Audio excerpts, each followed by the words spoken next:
Kita test lagi sekali, tapi kali ni aku nak cepat sikit. So aku gosok guna berus kali ni. Macam biasa, lepas korang spray, lepas tu korang gosok. Senang je. Tapi kalau ikut instruction dekat botol dia, dia cakap kalau boleh tunggu 2 minit. Aku malas nak tunggulah, aku nak cepat ni, banyak video lagi aku nak buat.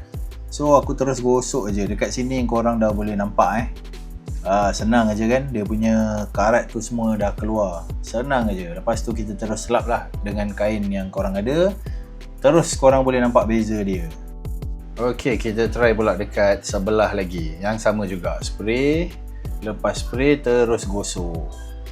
Sama juga, nampak kan kesan karat dia terus keluar dekat situ kan. Spray tu tak perlu banyak cukup untuk basahkan permukaan besi yang korang nak buang karat tu. Spray sikit je, lepas tu korang terus selap je macam biasa. Lepas tu jangan lupa bilas dengan air, yang ni penting. Kalau korang tak bilas balik dengan air, nanti dia akan jadi karat balik. Siapa-siapa berminat nak beli produk ni, boleh tekan dekat beg kuning, ok?